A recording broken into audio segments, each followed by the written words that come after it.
Hold on, I always need a backup beer. That's Team crazy. morale. It's a team, Yeah, you know? It's not. Yeah. It's not just a two-person team.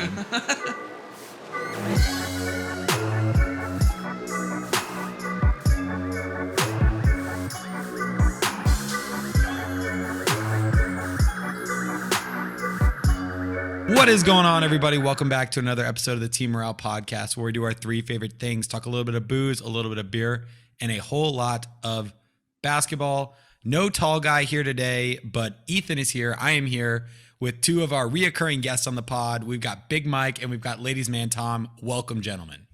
Yeah, glad to be here. I'm sorry that Mitch is too cool for us, but I'm glad to be his backup for the day. So the reserve off the bench coming in. I'm glad to be back as well. I feel like I'm a little more than a bench player, though. I feel like, I'm like that Like sixth a Lou man. Will, yeah, a Lou Will kind of guy, yeah. We are expanding. My name. We are expanding team morale for sure. We definitely are a team here. There's a lot of moving parts to this podcast, and we're definitely blessed to have just a good group of people that are willing to do this. The team is expanding, ladies and gentlemen. The team is expanding, and you're seeing two of the guys that are part of Team Morale here today, which is exciting. We're going to be talking something really cool basketball-wise. It's one of my favorite times of the year. It's wild. It's crazy. There's super unpredictable, and that is the NBA trade deadline. Yeah, so it's Thursday, and it ends at 3 Eastern time, 2 Central, and for Mike, it will be noon for him. So it's coming up real quick here. So that this is it's 10 Central here Tuesday night, and then this is out tomorrow. So we got, 36-ish hours, if that even, till the deadline's done. So yeah, absolutely. We're recording this Tuesday night. You guys will see this tomorrow, Wednesday, and then the day after that is the trade deadline. And as Tom said, me and him are in Fort Worth recording this here, and Tom is in California. No, Mike's in California. Or Mike's in California. I wish I was in California. That sounds sick. Speaking of California, though, we've got a California beer to talk about on the podcast today.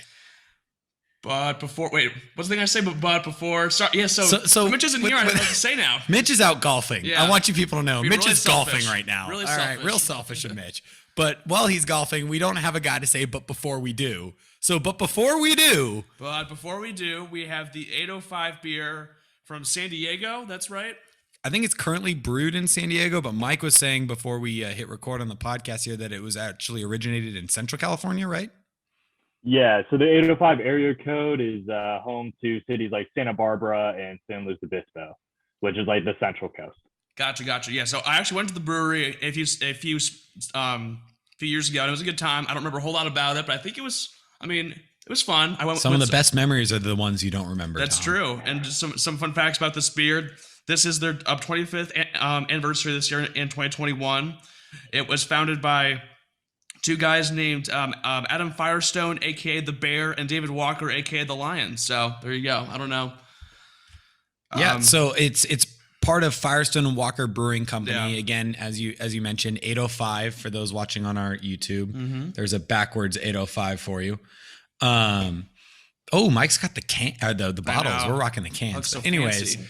805 is the area code of where they actually originated brewing, which Mike said was Central California. They now have moved to San Diego, which is real Southern California, which is a cool area, and they have a little brewery down there, and they make good beer. I mean, it's all, they've got two types of 805. They have the like original, and then they have like a cerveza, which is like a Mexican style lager. I'm assuming. I've never had it before, but based on what their website said, it seemed like a Mexican style beer, obviously.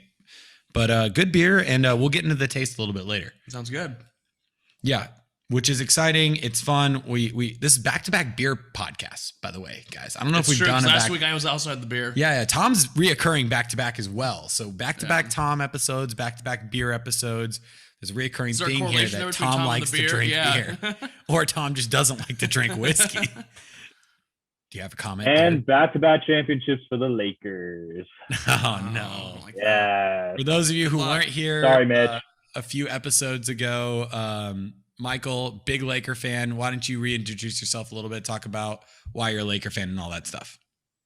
Well, I mean, when you're here in Southern California, I mean, the Lakers are everything. I mean, it's just part of being like a Southern California kid is you grew up watching Kobe, or if you're older, you grew up watching, Magic.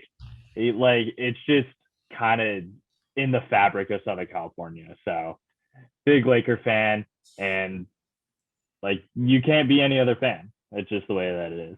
No, you can't. Also, growing up in Southern California, I'm a Mavs fan, so there's that. But I also live in Dallas now, so we understand that. You converted, yeah. But yes, you are a Laker fan if you grew up in Southern California. Tom's a Piston fan, which is a tough existence. I've seen a championship in my lifetime. All right, they beat the Great Lakers, so it's all good. Ben Wallace. And just beat down Shaq and Kobe. It's all I needed. Yeah. Yeah. I'll never see it again, but it was good while it lasted.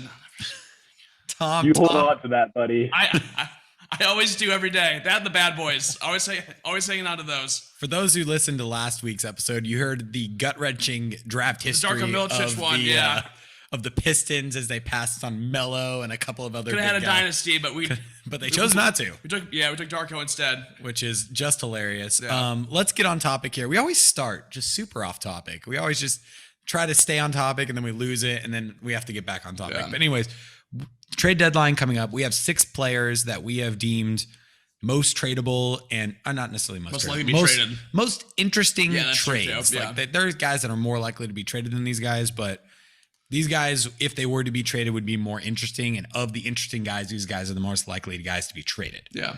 Of the interesting guys in the NBA, these are the most interesting, likely guys to be traded. There it is. That's the one. Interesting, likely. Boom. And we've broken them down into the front court and the back court. We're going to start with the back court, which are your guards, maybe some small forwards if you kind of consider them that way. But we're going to start with one Kyle Lowry. And let's talk that. Kyle Lowry, currently on the Toronto Raptors, averaging 17.6 points per game, 7.4 assists, 5.6 rebounds, about 43% from the field, and about 39 from 3. So good leader, good vet, the biggest donk in the NBA. Just got a big old butt, but he's also really good at taking charges. Yeah, so I mean, I think so the Raptors have lost 7 games in a row, 8 games in a row, and they've lost a lot of. They're their 11th place. They're 3 games behind the Bulls. Their season's kind of cratering. I mean, he's probably going to go. The 2 main options right now seem to be Philly and the Heat. I mean, I think he would probably do better on the Sixers, since I think if he goes there, their ceiling's a little higher than it would be if he went to the Heat. So I mean, that's my first impression there for sure. Yeah, definitely not the season that the Raptors were expecting. A couple of weeks ago, I was on this pod saying that I think the Raptors were at least going to right the ship a little bit, being that 8C kind of contention, and it still just hasn't quite panned out that way. So, I mean, I could see why people are seeing the Raptors as sellers, but then at the same time, with the expanded playoffs, the Raptors aren't just going to give him away. Yeah. Yeah, they're definitely going to try to get something for him, but it's tough because I think his value to the Raptors is more than what his value is to the rest of the league. Yeah. He's, it's more sentimental value. Yeah, there's a decent amount of sentimental value that he had. Same with DeMar DeRozan, but I mean, they also traded DeMar DeRozan for He didn't want to ship though, yeah. He wasn't there yet. But he also, the Raptors are just struggling. You gave all this money to Siakam and to Van Vliet, and those guys clearly aren't the leaders of a playoff basketball team, and not a playoff basketball team in the East. That's scary. It's painful. If you're a Raptors fan, I'd be worried. I'd be real, because you hooked your wagon to a horse that isn't going to move. There's not a lot of pull between Van Vliet and Siakam right now. I mean, you've definitely got some good young guys in Norman Powell. You have who's their wing? The wing that they have that's really good. The good OG Anunoby. OG, yeah. I mean, you've got some good guys there. You don't have a big man right now, but I mean, Lowry just doesn't really fit with the team that you have right now. And I think if you're a Raptors fan, you're kind of wanting to see Lowry succeed and go to greener pastures. The guy is from Philly, always wanted to be in Philly. If I'm a team trying to trade for Lowry, I'm a little worried because he's a free agent after this year, and he's probably going to go to Philly. Yeah. So you're a little worried, why would I give up the farm for a guy who's going to leave me this summer? Yeah. So there's qualms there. But yes, as you said, the 2 big front runners are the Heat and the Philadelphia 76ers. Yeah. And from articles I've been reading, the Sixers have been offering somebody like Tyrese Maxey or Matisse Thybulle. I feel like that's not a terrible trade.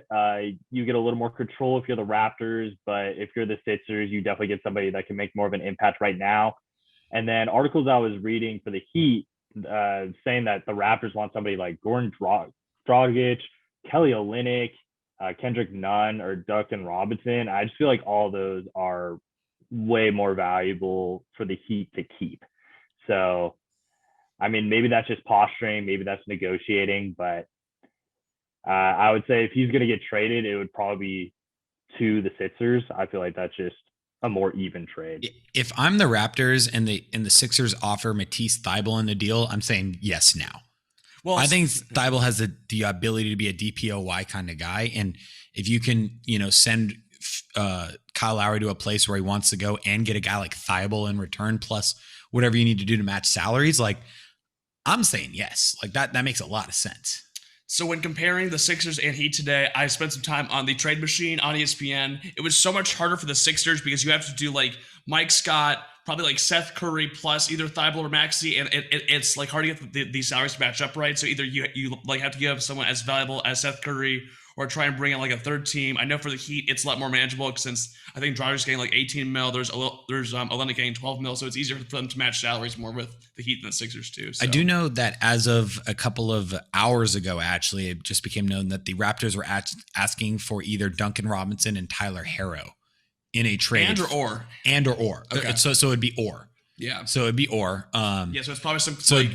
Basically they want to match salaries, and they probably want your Dragic, your Kelly Olynyk, but then they want a Herro or Robinson in return for Lowry. Well, if I'm the Heat, I would probably do Robinson since his contract's up at the end of the year and pay him a lot of money. So yeah, I mean it's tough if you're the Heat because both those guys are good young assets, but again, Duncan Robinson being a second-round pick, being a free agent after this year, you don't have control over him. Someone's going to give him Joe Harris money. I was about to say a decent chunk of change. Yeah. And it's not going to be you. No. So why not try to just full send it? Yeah. And you're just kind of borderline right now anyways. This might push you over the top. Yeah. Well, but I look at Miami. They're the 5th seed right now at 500 after a terrible start. Let's see, last 10 games, 5-5. So not great. But I mean, in the East, that puts you right in the thick of things. And I don't know if you want to mess with that mix of players that you have right now. You mentioned Duncan Robinson, Tyler Herro, guys that can really stretch the floor. Kyle Lowry really isn't that. He's kind of a dying breed as far as a guy that likes to take mid-range jumpers. And I don't know if that really fits. Kind of like Jimmy. And one guy's more than enough, in today's NBA of guys that take mid-range jumpers. So I just don't see it for the Heat as far as salary cap, as far as style of play. I think the Sixers are probably a more likely bet. And if I'm the Heat too, like even if I get Lowry, I mean, does that still make you better than the Nets or the Sixers right now? I really don't think so. I don't know if it does. I mean, Kyle Lowry isn't a bad three-point shooter. He's shooting 39% on the year. It's just his volume isn't very high. Yeah. And he doesn't take a lot of he's not a big catch and shoot guy. No, he's not. He's more of like he's got to have the ball in his hands and then shoot it off like a high screen. He's very similar to Damian Lillard in that way, where like you get the high screen, you come off the screen, and if they don't hedge on you, then you can shoot the three type thing. So he's very he doesn't necessarily fit the Heat's play style all that much, which is a little concerning if I'm the Heat. I do think the Sixers are a better fit. I do too. But I also don't think it's very possible or realistic for the Sixers to trade for him unless it's a 3-team deal. Yeah, exactly. Which is very possible. But I also just don't if I'm willing to bet, I don't think Kyle Lowry gets moved. I'm betting he doesn't. It's hard to say because there's just no clear indicator whether or not the Raptors want to keep trying to fight this or not at the end. So yeah, absolutely. Let's move on to our next guy. That was Kyle Lowry, our first backcourt guy for the guy, an older guy who's probably past his prime, but could definitely make some noise on a championship roster if given the opportunity. Another guy who is a lot younger, still hasn't hit his prime, could definitely do some damage, especially on a team that lets him play to his strengths. That is one Lonzo Ball. Definitely had a rocky start to his NBA career, kind of found his footing a little bit. I think he just is what he is to this point. He's averaging 14.2 points per game, 5.6 assists, 4 rebounds, over a steal while shooting 42% from the field, and a really good 38.5 from three. From a guy who's got a wonky, release and everything, and kind of just, that was like the big question coming out of college, out of UCLA, like, can he shoot type thing? He's proven he can do it, and he could prove he can hit on a good clip. And now he's just kind of like, the Pelicans are ready to give up on him, which is just wild to me. Yeah, I feel like this is sort of his like ideal offense because it's become more fast paced recently. He has Zion to sort of like interact with and Ingram as well. Just, they're sort of stuck in this like limbo now too because they're like the 12th seed in the West. They're not really close enough to get into the playoffs, but they shouldn't be bad. So it just sort of this like weird boat as to what they should be doing right now. So yeah, just kind of weird. Yeah, this one really surprised me. And I don't get it. I personally don't get why he's on the block. I get that he's a free agent this year, but if you're New Orleans, like, you got to try to match any contract that you could get in restricted free agency because you got to keep that young core together. At some point, you got to let these guys, meld together. It takes a few years. It took the Sixers a few years, but look where they are now. This one really surprised me. I don't think the Pels should trade him. I will say I'm a little biased. I do like Lonzo Ball. I really love the way that he plays. Really high basketball IQ. Could really plug him into any offense and he'll make a difference. He's kind of like a Ben Simmons type on the offensive side of the floor. Obviously, Ben Simmons is a freak on the defensive side of the floor, but offensively, like, Lonzo Ball is going to get you just enough scoring. He actually shoots better than Ben Simmons. And then he's willing to distribute. He doesn't need to score all the time. And I think that's really valuable in today's NBA when you have a lot of guys that like to have volume shooting. Yeah, he picks his spots. He's a good passer. He's a good rebounder, and underrated on the defensive end. He's a decent on-ball defender. He's opportunistic off ball. The thing that I think the reasoning behind them wanting to get rid of Lonzo is not the Sixers. The New Orleans Pelicans are very close to being in salary cap hell. I was about to say that. Yeah, they're very close. If they give Lonzo Ball an extension, and it came out a couple days ago that Lonzo Ball is looking for about $20 million a year. Nope. If the Pelicans give that to him, they're going to be in salary cap hell because they've got Bledsoe making, about 18 a year for the next 2 years. They have Steven Adams making about 20 for the next 3 years. You have Brandon Ingram, who you just signed to a max. You're going to have to pay Zion Williamson in a year or so. Like, it's just too many big contracts. So maybe he just becomes like a quote cap casualty where you might as well move him now where you at least get something for him rather than letting him walk in free agency. But if I'm the Pelicans, I'm shopping Steven Adams and Bledsoe before I'm shopping Lonzo. Agreed. Which is just weird to me. It's very strange to me that they seem to be blaming their guard play on why they're doing so poorly this year.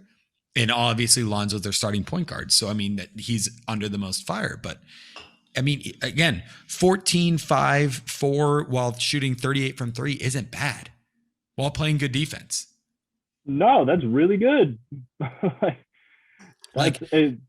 least a solid starter. You have two 20-point scorers already on your team. So I don't know what more you could be asking him to do. Because Ingram and Zion are going to get shots up. So he's not getting like a, volume of shots. And, Ingram and Zion have the ball the most of the time. So he's not going to get crazy good numbers statistically. So I don't understand what you want from him, but it sounds like he wants out. It sounds like his dad wants him out. It sounds like the Pelicans want him out. So now we're left asking the question, where does he go? The two main teams I saw were the Bulls and Hawks, and the Hawks' main offer was around either a starting point of Cam Reddish or Kevin Huerter, which would be interesting for the Pelicans as well. The Bulls could be interesting. I saw things saying that their main thing was like it was Thomas Satoransky and some second-round picks, which didn't seem enough either. And then some lower key options were the Knicks, Nuggets, and Clippers. I don't know how that would ever work for any of those teams, but I guess those are also options in play right now. I've heard the Clippers kicking around the idea actually a decent amount. How would that work? You need a creator. Yeah. If you're the Clippers, you have two of the best wings in the NBA, but neither of them can get a shot for anybody else. Oh, sorry. Like I meant from like a trade perspective. Like From a trade because they perspective, have 0 picks forever. They don't have picks, but if you're the Pelicans and you want cap relief, like if that's your reason for getting rid of him, I mean, you could do you could do a salary dump. I was going to say you could get rid of Adams, or you could get rid of another bad contract along with Ball, and hopefully get some lower salary guys back, which gives you more cap space going into the offseason. Or vice versa. They could give you Beverly, who's a free agent for this year, and like straight up plus a pick might work. Like Beverly in their future first might work. Yeah. Or they don't have any first. So Beverly plus 2 seconds might be enough to get it done because they get, 15 million cap relief plus 2, trade assets. So interesting. Again, I don't think they move him. I'd be shocked if they did. I'd be surprised if I don't love the idea of them moving him. Again, I think they should move someone different. Any last thoughts on this guy, Mike? I just think it sends the wrong message for the organization and the fan base if they do move him, because at some point you've got to be willing to develop your players and say, okay, this is the core we're going to go win with, and we're going to build around it. You can't just keep trading your top picks or your top, prospects, even though Lonzo was a pick of the Lakers. But yeah, and to go off that, there have been rumors that Brandon Ingram, they're going to move him too. So like the Pelicans have at some point got to double down and pick somebody. I mean, I think they'll pick Zion. I think if you're Lonzo Ball and you're trying, or if you're the Pelicans trying to trade Lonzo Ball, I mean, I would assume trading him to the Hawks for Reddish or Herter is the best case scenario because you're trying to get some more shooting around Zion is the one thing that I could argue that, At some point, you need some creation around him too. Yeah. Again, I don't understand it. We don't make the money to make those decisions. Yeah, I'm just afraid that they're going to become the Pelicans with Boogie. That it's going to be Boogie and nobody else. Or you mean AD? Nobody else. Yeah, I was about to say you mean AD. Yeah, but it's very similar to what's going to happen with AD. Is like they're like, we need to pit the perfect team around him, and they keep getting so picky and so picky and so picky, and next thing you know, that star is in his mid-20s, and I'm sick of waiting around all this time. Like, what are you doing? Let's move on to our third backcourt guy. A guy who, in my opinion, is the most likely to be traded of the guys we've talked about so far. That is a guy who's already been traded so far this year. He's having a rough year. So, I mean, rough is relative. He didn't want to, and that is, let's say he was Victor Oladipo. He was traded from the Indiana Pacers to the Rockets and immediately said he didn't want to be there. So, do you blame him? No, I don't blame him. They won their first game in 20 games the other day. Against the Thunder. Hey, a win is a win. Yeah. And he lost. Yeah, for real. But Victor Oladipo averaging 21 points a game, about 5 rebounds, 5 assists with over a steal a game, shooting 41% from the field and 33 from 3. Those shooting splits scare me a little bit, but I can't blame him for how bad of a team he's on. No. So, but the volume is good. The points per game, the rebounds a game, the assists a game are good. The shooting splits, the efficiency scares me. A good defender, at least in name. I mean, I don't know how good he is now, but historically a pretty good defender. And another creator that I think will be traded at the deadline. Yeah, I would agree. I really think that the Knicks should go and try to get him. Really right now, they're Julius Randle and then kind of a lot of young guys. I think a guy with some playoff experience like Victor Oladipo, even though his shooting splits aren't great, I still think he adds value to that team. Where I look at the Heat, I like the Heat as they're constructed. I think they're going to be just fine when it rolls around the playoff time. And then I've also seen Orlando, and that just doesn't make sense to me, him going back to Orlando, especially when they're looking to trade Aaron Gordon. So like, what, I don't know, it's a salary dump. That doesn't make sense to me. So another guy who's going to be a free agent this upcoming offseason. So you run the risk of, if you do trade for him, he might leave you type thing. So if you do, like, if I'm the Knicks, I'm all in on trading for him if he decides to stick around. Like, that's a conversation I have to have with him before I make the trade. Yeah. I don't want to give up a ton of my young assets plus potential first to get a guy like Oladipo and have him leave me. That being said, his value has plummeted recently. It has. There have been people saying that he could go for like as little as a second rounder. Well, from what I've heard, the Rockets want a first rounder, which just does not seem possible right now. The way he's been playing, just it's not the way. It's just not enough. I think the Knicks make the most sense to me as well. I think they have $50 million in cap space, so they can be more flexible with trying to like trade assets and stuff to get there too. Yeah. But the rumor is that they do not want to give up picks or like a lot of picks really. So I mean, if they can get like a second or two for him, that's probably the best case scenario. A dark horse that I've read a couple of different things about that would be really interesting, and if I'm this team, I would be over the moon if we traded for this guy, would be the Memphis Grizzlies. I've heard pairing him, Ja, and Jaren Jackson Jr. together to make this work. The salary would be like a Justice Winslow plus a future first is enough to kind of get it done. Plus maybe throw in a young guy like a Grayson Allen or something like that. But my Duke boys, you know what it is. God. But Duke boys being traded away. If I'm the Heat, or if I'm not the Heat, if I'm the Rockets, I get the first I wanted. Yeah. Plus a young player in Justice Winslow that might, figure it out. We don't know. And if I'm Memphis, I get a chance to pair a really good defender next to Ja, a second creator next to Ja. Like as a fan of the Mavericks in the West, that scares the absolute crap out of me, because I'm like, that actually makes Memphis a little scary. But it's a dark horse thing that I read a really like deep article about it on Bleacher Report the other day, which was very interesting. And it was something that I don't think anyone's really thought about, which is really interesting, that Memphis could be in the running for him. And again, if I'm Memphis and I trade for Oladipo, if I'm a Memphis fan, I'm all over it. Like Yeah. I'm in. Like I think we build around that core for sure. But again, there's a lot of other teams out there. Yeah. Yeah, I'm about it. I just still go back to New York. I feel like giving up a second round pick for a guy with that kind of experience for a team that's been irrelevant for the past, 10, 15 years, even if he leaves in free agency, I would give up a second round pick for that. Yeah. I think if you're the Knicks, you gotta catch lightning in a bottle. Like, I don't know if Julius Randle is going to be able to sustain this. He has been amazing. Again, tonight, I don't know if you've seen him tonight. Tonight, again, as in Tuesday, 7 for 7 from 3 through 3 quarters, 37 points through 3 quarters, like against the Lakers, of course, the team that gave up on him. But just crazy efficiency, crazy volume. Adding an Oladipo to that team would be very good. Again, the Rockets are such a fire sale right now that it's kind of hard to predict who he could go to versus these other two guys. Like, you can see them getting picky and fits and everything, but the Rockets literally don't need anything. That's a highest bidder. They're just selling to the highest bidder, and it's just what team. Again, I think they're asking for a first plus. I definitely get it. I think they're asking for a first plus a young player. They're not going to get that. No. So then they're just going to ask for a first, and it's whether or not someone's willing to give up that. I think that's what it's going to be, is match salaries plus someone giving me a first. And I really don't know if they're going to get that. If I'm the Rockets, I then just sell it to the highest bidder because he's not coming back. No. You might as well capitalize on it when you can, but we'll see. Yeah. So yeah, Victor Oladipo, very interesting guy, very just unpredictable where he's going to go. Again, with the Rockets selling to the highest bidder, I'm not sure what he's going to do. I think the Knicks are a good option. They also didn't play the Lakers tonight. They played the 76ers, or who do they play?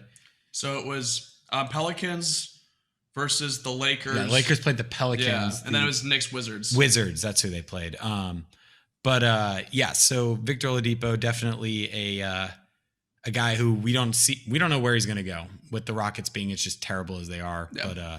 But it'll be interesting. I think, again, he's the most likely that's going to get traded. Yeah.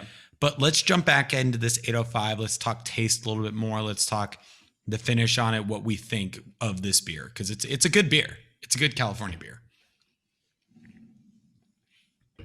Yeah, I feel like no matter what kind of beer you drink, you like this 805. Like, if you're in the IPAs, like it was kind of an IPA-ish kind of beer to begin with.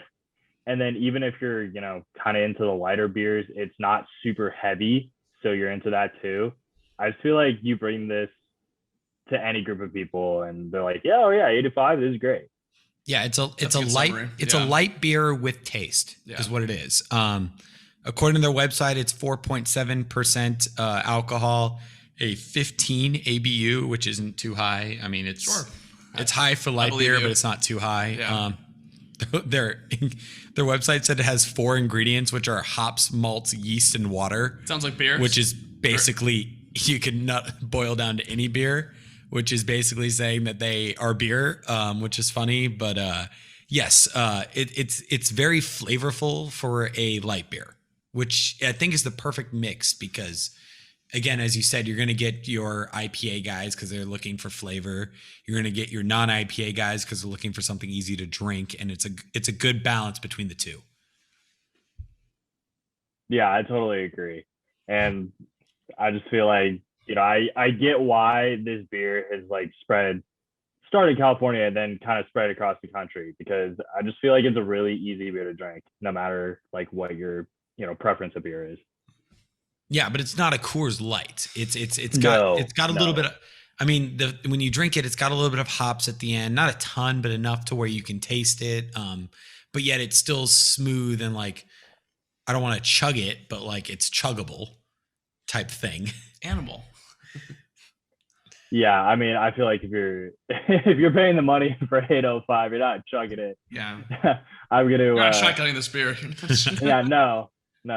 Yeah, it's a little on the pricier side. I mean, not too bad though. Like, I mean, we bought a 12 pack for this, and I think it was like $15, which isn't too bad. So, I mean, no, it's not expensive. But if I'm gonna shotgun a beer, it's gonna be Coors Light, which I could get cheap. Yeah. So. But yeah, so I guess the thing about this one is you can drink it, because if you're drinking, super light beer, you're drinking for not taste, you're drinking to get drunk. Whereas this, you could drink for taste and to get drunk, which is the beauty of alcohol. It's fair. That's right. We're double talking about right here. Yeah. double. It's Andre Drummond right there. Beers. Andre Drummond of beers. I'm putting that in our little blurb. I'm putting that in the blurb. We have like this little like thing that I have to write every time before we like post it. This little thing that goes underneath it. And Mitch and a couple of other people help me. Mac helps me a lot with it. Shout out Mac if you're listening. But this time we're going to be like, we're drinking the Andre Drummond of beers, the double machine himself. But yes, good beer, good flavor, good smoothness. Tom, what do you think on it? I mean, I think you guys did a good job summarizing it for the most part. I mean, it's like a high quality beer, the one that I like usually have, but it's the taste is better for sure. It's something that I would for sure bring to like a group of friends just to sit down, have a good time, watch some March Madness or some playoffs or something like that. So absolutely, no one's gonna hate on the guy that showed up with 805. Yeah. Exactly. That's a big thing. So it's a very safe beer. If you're going somewhere and you don't know what to get, and you're going to get drinks somewhere and you don't know what to order an 805. Yeah. No one's gonna say a word if you have an 805. You're at the bar, you're with some guys and they're ordering stuff and you're like, man, I don't want that. I don't know what I want, but I don't want that. Yeah. 805. No one's gonna question you. No one's gonna fault you. And if they do, give them this podcast because you can reach out to me. There you go. My name is Mitchell Davis. And if you have a problem with me, go to Oregon. All right. So that is 805. We appreciate them joining us on this podcast. We like to highlight different beers, different alcohols. It's fun for us. We always tag them on our like Instagram post, and sometimes they, comment back and say thanks for having us, which is awesome. So 805, if you want to comment back, that'd be cool. But yes, solid beers. As a motorcycle just whizzes by my apartment. That was wild. That was really loud. Anyways, let's get into our front court guys, which are, your forwards, your power forwards, your centers, your bigger guys. We've got 3 of them here that could be traded. I would argue that these 3 guys are going to be more likely to be traded than our backcourt guys. And the first one, starting with a guy who actually requested a trade a couple of days ago and then doubled down on it today, saying that it was his frustration boiling over. And that is one Aaron Gordon of the Orlando Magic, requesting a trade, wanting to be out of Orlando, saying that he is fed up and frustrated with the organization and saying that he's just done being on Orlando Magic. He doesn't want to play for them anymore. Yeah, I think this is the name that's definitely heated up the most the past like week or so. I saw things today saying that Boston's like really trying to get him. That'd be fascinating to see. I'm not sure what they could give him. Maybe that trade exception and like a Neesmith kind of thing. But that'd be interesting to see like him with Tatum and Brown for sure. That might help them sort of get out of their funk they've been in the last like 2 months or so. Yeah, absolutely. Yeah. Good player, averages 14.7, so 15 points a game, 4 rebounds, 7 assists. A little less than a steal a game while shooting 44% from the field and 40% from 3 on not crazy volume, but enough to where you're like, okay, he can shoot. Yeah. Really bouncy guy, obviously. Really good dunker. A decent creator for his size. A guy who can pass the ball. A guy who I think, given the right opportunity, could play like a Draymond Green type role, like a poor man's Draymond Green, not like, averaging a triple double, but like a guy who can like kind of initiate the offense. As you said, teams like the Celtics are really involved. I know the Blazers have been inquiring a lot about him. There's a lot of like fringe playoff teams, fringe contending teams that are like looking for him to push them to the next level. Yeah, Aaron Gordon is a guy that's near and dear to my heart as a former Arizona Wildcat. So maybe I'm a little bit biased, but I really want to see Aaron Gordon on a winning team. He's just been stuck in Orlando for so long. And I really think that he can make a difference on a really good team. You guys talked about the Celtics, the Blazers. I also heard the Nuggets. I think that's really intriguing. The Nuggets have inquired with him a lot. It'd be fascinating that actually works out. The Nuggets have mentioned offering like as much as Gary Harris and Will Barton and like a first for him, which is wild. That'd be interesting. And I personally think that if Aaron Gordon moves to either the Celtics or the Nuggets, like that changes the landscape of either conference. I think he's that good. I think he can make that big of a difference. You talk about the Celtics kind of so right now. You add him in there, and all of a sudden they're back in the conversation, probably equal to the Sixers, I would say. That's fair. Probably a little below the Nets, but you're still within punching distance. Yeah. And then you put him on the Nuggets. I mean, you put him with Jokic, and wow, I mean, you got a lot of talent there in Denver too. It'd be fun. And I don't know if they can beat the Lakers. I don't know like how the whole West shapes out just because there's so many good teams in there. But I definitely think that it makes the Nuggets, somebody that you don't want to face. Yeah, absolutely. I mean, he's one of those guys who have just been on a crappy team his whole career. And you want to see him freed. You want to see him be able to contribute to winning basketball. You want to see, like, if you're Aaron Gordon, you've spent half a decade on a team that isn't going anywhere. More than that. Yeah, it's like 7 years, I think. Yeah, on a team that's going 0 places. And so, like, how do you get up and go to work every day and, like, just grind and put your body through hell training and getting ready and injuries and all this stuff just to be able to be like, oh, we're the 8th seed. He does have a max contract, I believe. So, I mean, that helps getting you out of bed. But I agree. You definitely want to go to a winner. That's what you play for. You play to win championships, not just to make money. Yeah. Ideally, you want to do both.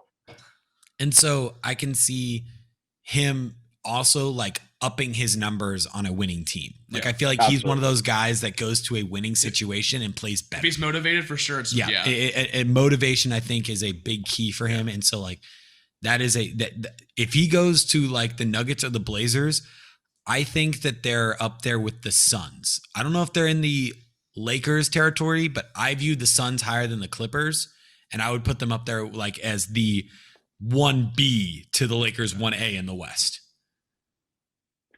Yeah, I would throw them in that like 14. To me, I think the top 4 in the West: the Lakers, the Suns, the Jazz, and then I would throw the Nuggets in there if they got Aaron Gordon. I think those would be just extremely entertaining. It's a murderer's row right there. Yeah. Yeah. As the Mavs, who are going to be like the 8th seed, I don't want to play any of those guys. So I don't want that to happen, but it would be really fun. And I do think the best fit for him in terms of just being able to contribute to winning basketball play style, I think the Nuggets would be really good. I think the ball movement's there. I think the Nuggets do a good job of sharing the ball between a bunch of good players. I mean, you got Murray, you got Jokic, you've got Paul Millsap, you've got Michael Porter Jr. If you end up getting Aaron Gordon, you have him, you have Will Barton, you have a bunch of guys that need the ball and they have a good job sharing it. I would be a little worried another ball dominant guy there, but also the Nuggets they'll make it work. They would make it work. Yeah. The Celtics are another very interesting team to me when it comes to Aaron Gordon. I think that he would add a lot to them, but I don't think he solves their major problem, which is they don't have anyone to guard a Joel Embiid. No, I think he would for sure give them some kind of like spark or boost that they've been lacking the last like up 2 months or so. But yeah, I think like from a matchup standpoint, I'm not sure if that helps them against like Brooklyn or Philly in the playoffs for sure. Yeah, I mean, you're talking about him being ball dominant, but I mean, I know going back to college, completely different game from the NBA. But Aaron Gordon wasn't very ball dominant. He kind of like took the offense as it came to him because he was part of a winning program. So I think you put him with other winning players on a winning team. I don't think you see Aaron Gordon just dribbling the ball and trying to get his own shot. I really do think that you put him with other good players. He doesn't need to be ball dominant. He's an athletic freak. He's like elite athletically. So I think you could really fit him in, pretty much anywhere. But I do like him with the Celtics even more than I like him with the Nuggets. With the Nuggets, I see like Michael Porter Jr. like in him kind of playing the same sort of role. I agree there. The Celtics, I think they need that guy. That's what they're missing. I think right now they have Matt Theis. That's their guy right Daniel now. Theis, yeah. He's their center. Small center. My point. Yeah. But not very athletic. No, he's not a guy that could guard all. Embiid. He's the type of guy that could guard, anybody on the net. The seventh or eighth man, but like he shouldn't start for Gordon would give the Celtics the Warriors death lineup option. Yes. Has to work. Smart, Brown, Tatum, Kemba, and Gordon. Yeah. And that would be the Warriors version of that quote death lineup of the 2015-16 Warriors. The problem is Gordon has to be able to initiate the offense. That's the big and Walker has to thing. be healthy and Smart has to be healthy, which are huge ifs right now at this point. Well, Smart probably gets traded if they do get Gordon. From what I've been seeing, Marcus Smart is the headline guy going to Orlando in these mock trades. That'd be interesting because I know that they have the huge trade exception and they have Nesmith and everything, but I think Boston knows that they can't win without Smart either. So it'll be we'll see how that plays out. Boston does have a huge trade exception that could help them get a guy like Gordon. They've also been rumored to guys like a guy like Harrison Barnes, which is similar size wise, not necessarily the similar type of player. Obviously, Gordon's better, but definitely Gordon could be on the move. After demanding a trade, I could see him sitting out the rest of the year if he doesn't get traded. So we'll definitely see what happens there. Let's talk about a guy who is definitely changing teams, whether or not it's going to be via trade or via a buyout. But Andre Drummond is not going to end the year on the Cavaliers. Hope not. No. And there's a lot of teams interested in him. Andre Drummond averaging 17.5 points per game, over a block a game, over a steal a game. I'm not sure if he's leading the league in rebounding, but he's top 3 with 13.5 a game. Shooting 47.4% from the field. Doesn't shoot threes.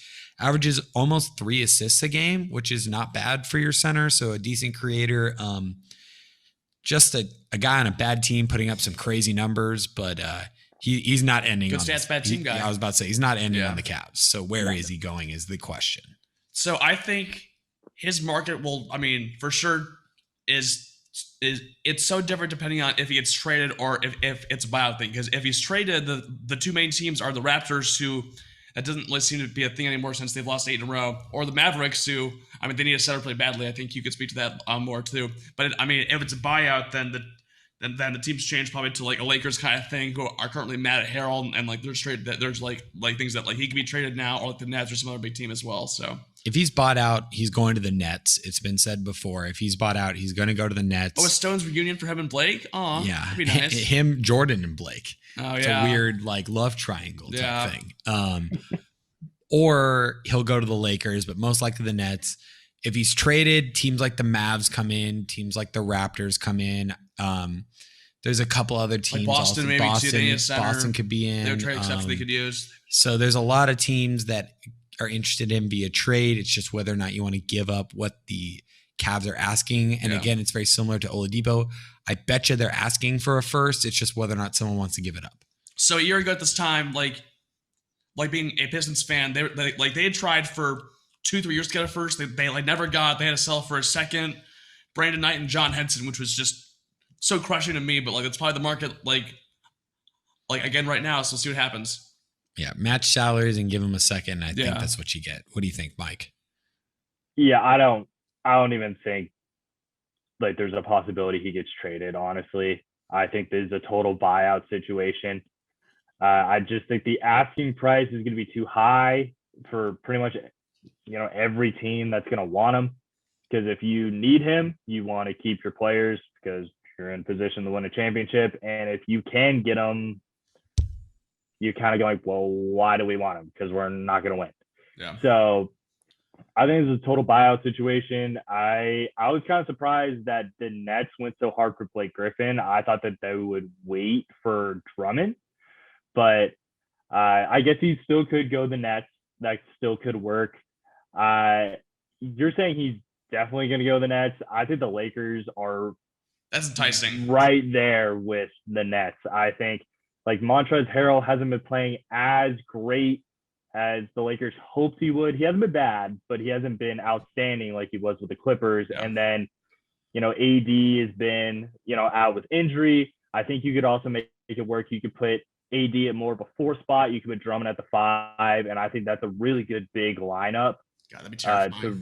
That would be really scary to run up against in the playoffs. I would hate watching. So yeah, that would definitely change the landscape of the Western playoffs.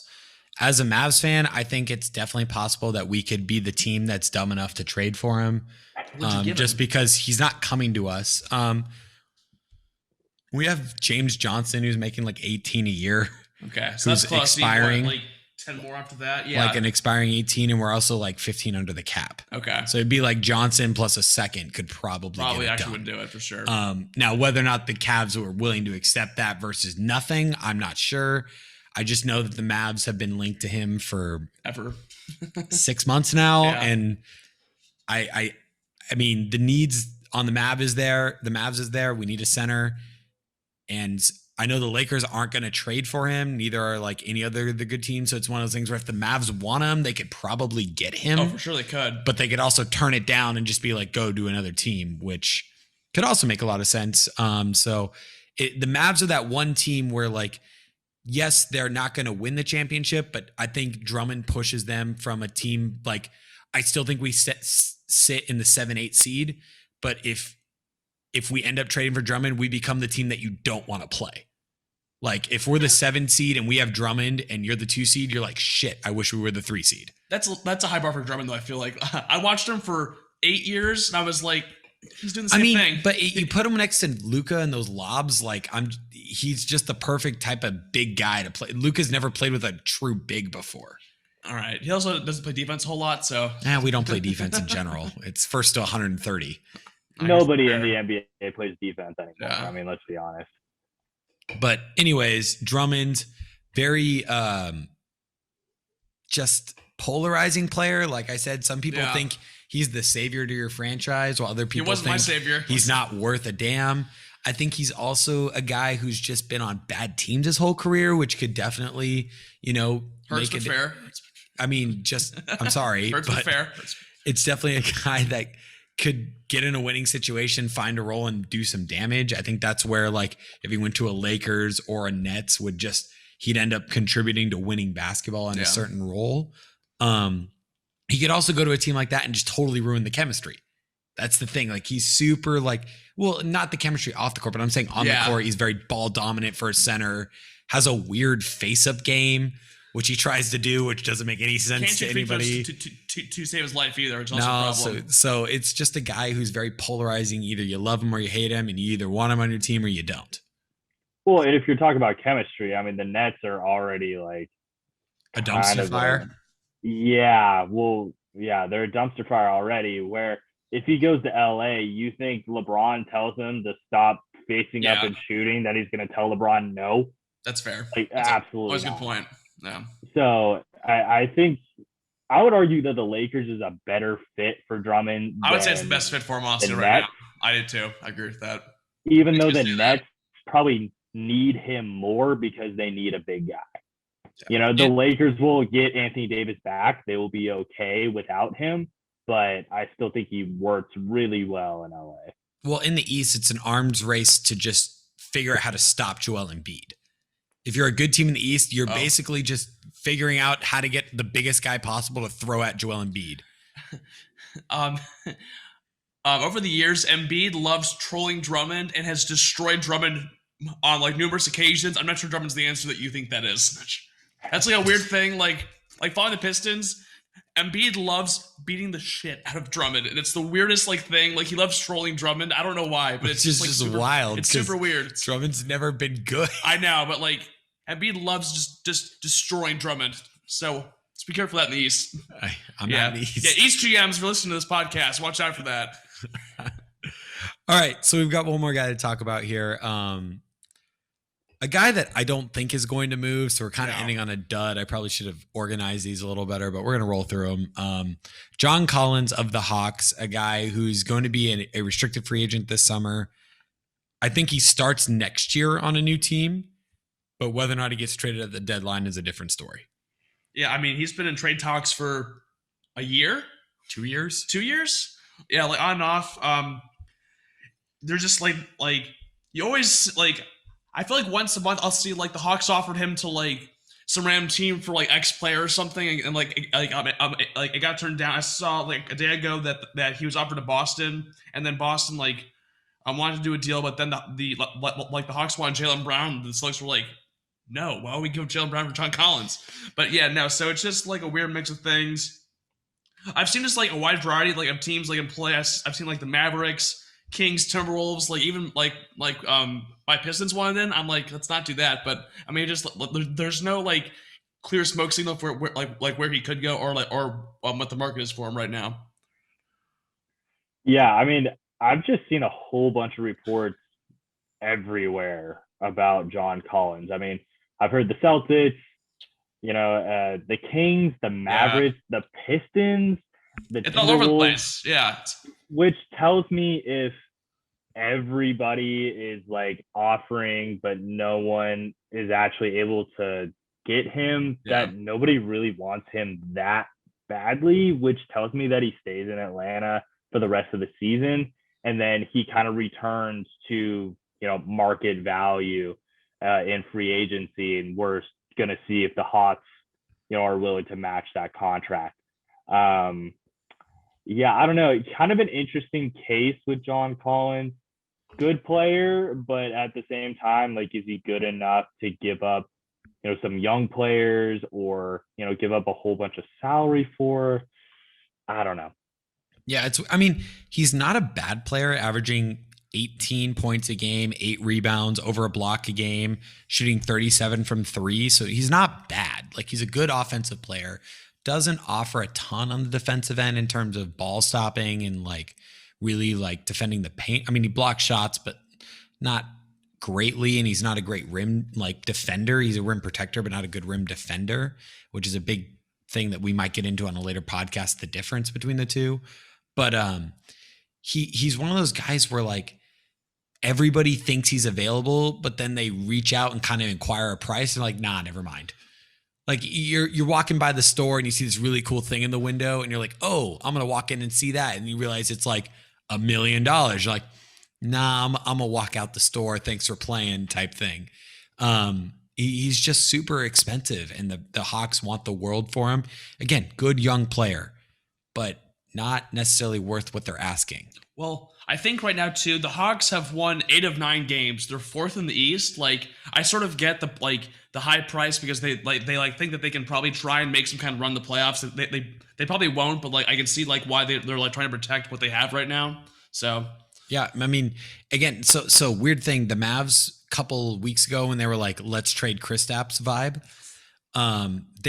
They came out and said they are planning to offer John Collins a max this offseason, which is just wild to me.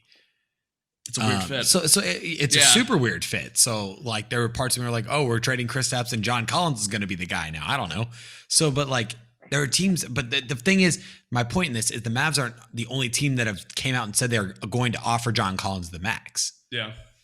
Which tells me that there's a whole lot of posturing going on. I really don't think there's that many teams that are willing to give him the max and gamble that the Hawks are going to match that. He's an interesting case. He really is. Like, he's good. I think he would be a good addition for many teams.